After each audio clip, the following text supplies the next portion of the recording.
Hello mga igsoon, atong timbayaon ang atong mga kaigsuonan sa mga kaiglisyanan dinhi sa Bukidnon og sa tibuok Southern Philippines og usab sa tibuok mga kabisayaan nga mga igsuon nato. Niata nining channel aron magtuon ta og mga hymns. Karon atong tun-an mga igsoon ang hymn 1205. Padayon sa atong tumong Kristong malangkobon, ganti sa tawag maangkon, basta magpadayon. Padayon, padayon, padayon, haleluya sa ganti nga maangkon, padayon, magpadayon karon. Amen. Kining hymns mga igsoon kasagaran natong ginakanta sa atong mga tigom. O sa atong naobserbahan sa mga pag-awit sa mga balaan, doon nagyoy kalahian sa atong pag-awit sa mga nota. Gamay lang kaayo mga igsoon, may tungod sa nota o sa mga igsoon sa timing nato sa atong pagkanta. Ang kasagarang pagkanta ani sa mga igsuon nato, medyo giya nila.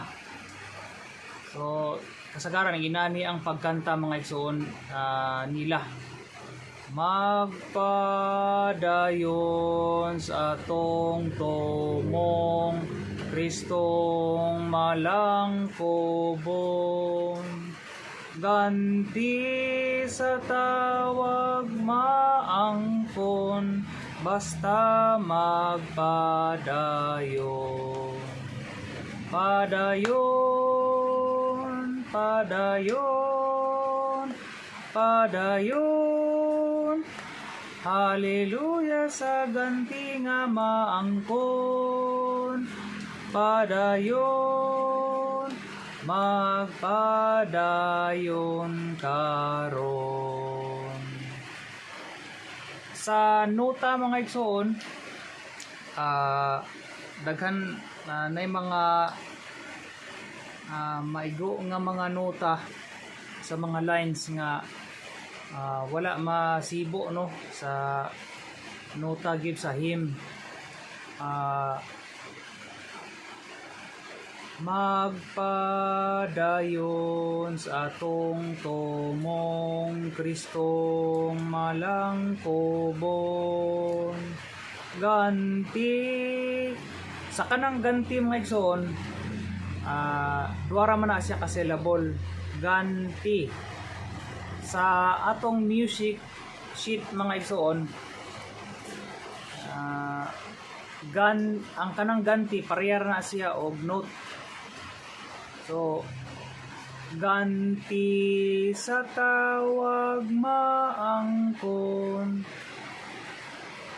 so dili siya ganti, so ganti kundi ganti sa tawag maangkon, basta magpadayon.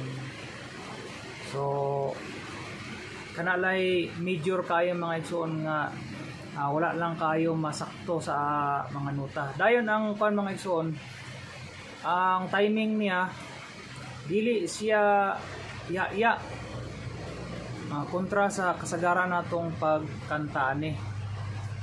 So mura siya og marching, sini-marching siya mga igsoon, sinijali siya nga pagkanta, dili siya ya. Sa first line mga igsoon, dili pod siya magpadayon, magpadayon. So ang pagkanta ni mga igsoon, magpadayon. O yan ang mga igsoon, no? magpadayon sa tungtumong. So dili siya magpadayon sa tungtumong. So dili magpadayon sa tungtumong. Kristong malangkubon. Ganti sa tawag maangkon, basta magpadayon. Padayon, padayon, padayon. Hallelujah sa ganti nga maangkon. Padayon, magpadayon karon. Kana pong padayon mga igsoon. Padayon. So ina no, dili siya padayon, padayon. Kundi padayon, padayon. Ana siya. So actually murag ito mga igsoon ang kinahanglan nato i-comment may tungod sa kasagaran natong pagkanta ani nga hymns. Naginaot ta mga igsoon nga makanta nato sa iyahang proper note o mas ma-appreciate pa nato mga igsoon ang atong hymn. Idugang lang nako mga igsoon. Basin mo react ang mga igsoon nga kinahanglan gyud mo subay ta sa kuan sa right timing gyud.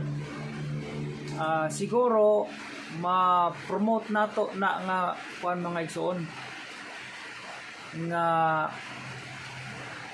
way sa atong pagkanta para lang sa atong personal time sa Ginoo. Pero kung sa church na ato na siyang i-present nga kantahon nato uban ang mga igsoon, mas maayo gyud nga subayon nato siya sa proper note o sa iyahang proper timing. Walay problema mga igsoon. Sa atong personal time, pwede nato paspason kayo. Pwede po nato mga igsoon hinayon kayo. Pwede po nato